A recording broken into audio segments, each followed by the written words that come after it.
আসসালামু আলাইকুম।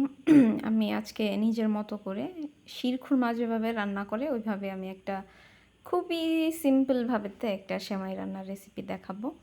এটা দেখতে যেমন সিম্পল, করতেও সিম্পল কিন্তু খাইতে অনেক বেশি টেস্ট।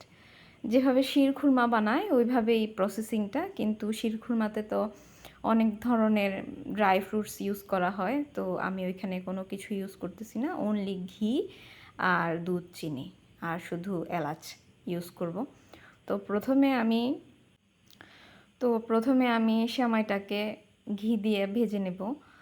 আর ঘি দিয়ে ভাজলে হয় কি, একটা সুন্দর একটা স্মেল আসে সেমাই থেকে। তারপরে হচ্ছে ক্যারামেলের মতো করে আমি এই একটা পাত্রে আমার পরিমাণ মতো পছন্দ মতো চিনি নিয়ে নেড়ে নিব, ক্যারামেলের মতো আর কি, ক্যারামেল যেভাবে বানায় ওইভাবেই, কিন্তু এক্স্যাক্ট ক্যারামেল না আর কি। তো এখানে আমার ইচ্ছে মতো দুধ দিব। ইচ্ছে মতো বলতে আমি সামান্য একটু সেমাইয়ের মধ্যে 1/2 লিটার দুধ দিছি। যেহেতু আমি একাই খাবো সেজন্য আমি সেমাইও অল্প নিয়েছি। দুধ সেমাইয়ের তুলনায় দুধটা বেশিই ছিল। দেন একটু স্মেলের জন্য, সুন্দর একটা স্মেলের জন্য আমি এলাচ ইউজ করছি। এলাচটা ইউজ করলে হয় কি, সুন্দর একটা গ্রান আসে। আপনারা চাইলে এখানে ভ্যানিলা এসেন্সও দিতে পারেন।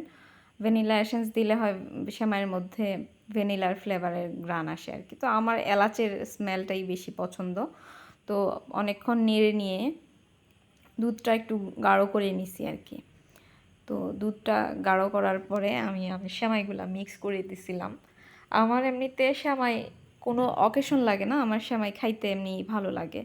তো সেমাইটা মিক্স করার পরে সেমাই সিদ্ধ হওয়া পর্যন্ত ওয়েট করতেছিলাম।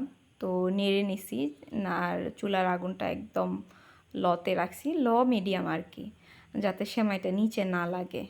তো সেমাইটা যখন সিদ্ধ হয়, সিদ্ধ হওয়ার পরে আমি অন্য একটা পাত্রে পরিবেশন করছিলাম।